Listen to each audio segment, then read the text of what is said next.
Assalamualaikum warahmatullahi wabarakatuh.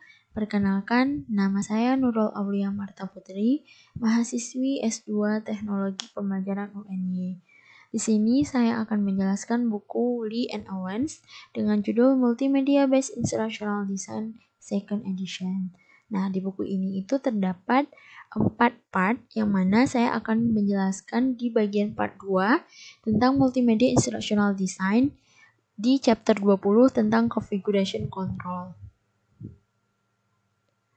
Configuration control ataupun kontrol konfigurasi merupakan spesifikasi desain kursus yang menjelaskan proyek, jadwal, peran dan tanggung jawab anggota tim proyek, spesifikasi media, dan memecah informasi menjadi potongan-potongan yang logis. Nah, sebagai langkah perencanaan akhir, perlu menetapkan rencana configuration control untuk mengembangkan sebuah materi. Nah, di dalam configuration control itu hanya ada satu aktivitas dalam proses manajemen konfigurasi, yaitu membuat rencana kontrol konfigurasi.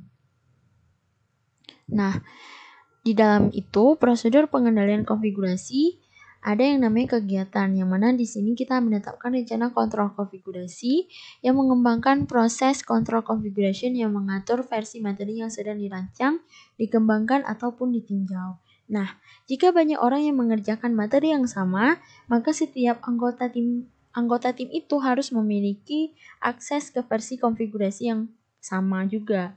Nah, jika kita membuat materi yang rumit ataupun sederhana, biasanya prosedur yang rumit itu akan memperlambat proyek, tetapi dapat memberikan lebih banyak kendali.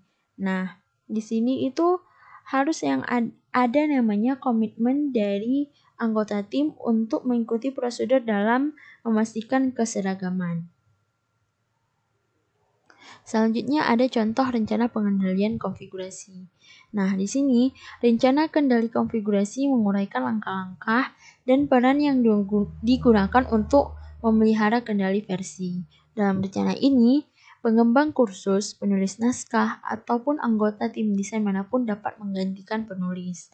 Nah, elemen terpenting dari setiap rencana kontrol konfigurasi adalah configuration control gatekeeper, yang mana di sini yang bertanggung jawab untuk mengelola siklus atau tinjauannya. Nah, di dalam kontrol konfigurasi ada yang namanya langkah-langkah dan peran yang digunakan untuk memelihara kendali.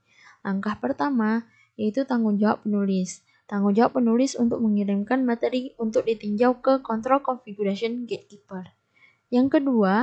Langkah kedua merupakan tanggung jawab kontrol configuration gatekeeper, yang mana di sini dia menyiapkan bahan untuk perotean melalui siklus tinjauan. Langkah yang ketiga yaitu tanggung jawab peninjau. Di sini peninjau harus menyelesaikan satu siklus tinjauan keseluruhan sebelum dokumen kembali ke penulis untuk perubahan. Nah, di sini itu tahap pertama untuk peninjauan. Langkah keempat yaitu tanggung jawab peninjau yang terakhir di bagian di bagian peninjauan pertama, yaitu di sini pengulas terakhir mengembalikan materi ke control configuration gatekeeper. Nah, langkah yang kelima di sini tanggung jawab control configuration gatekeeper untuk mengembalikan materi ke pembuatnya ataupun ke penulisnya. Langkah keenam di sini sudah menjadi tanggung jawab penulis lagi untuk mengecek apakah di dokumen tersebut ada perubahan atau tidak. Saat penulis mendapatkan dokumen kembali dari peninjauan, di sini dia harus mengecek kembali apa saja ada perubahan dari dokumen tersebut. Langkah ketujuh yaitu di sini sudah menjadi tanggung jawab control configuration gatekeeper lagi, menyiapkan materi untuk perotean melalui siklus tinjauan yang kedua. Nah, di sini sudah masuk ke tinjauan yang kedua.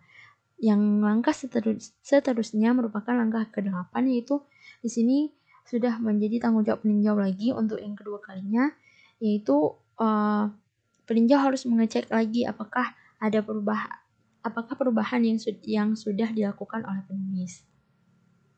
Langkah ke-9 yaitu tanggung jawab control configuration gatekeeper. Dia mengembalikan materi ke penulis asli. Apakah di peninjauan kedua itu ada perubahan yang harus dilakukan atau tidak. Nah, langkah yang terakhir ataupun langkah ke-10 itu sudah menjadi tanggung jawab penulis lagi, apakah jika materinya itu sudah oke atau belum. Jika materinya harus dikembalikan kepada penulis lagi, di sini dia harus membuka dokumen elektronik, membuat perubahan pada dokumen dan menyimpannya sebagai versi 3D.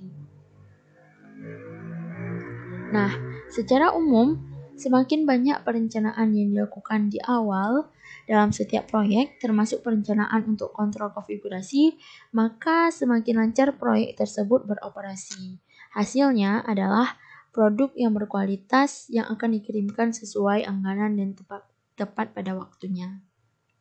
Nah, kesimpulan yang dapat kita ambil adalah menyertakan proses kontrol konfigurasi proyek merupakan bagian penting dari CDS, yang mana semua anggota tim proyek dapat merujuknya di salinan dokumen mereka sendiri.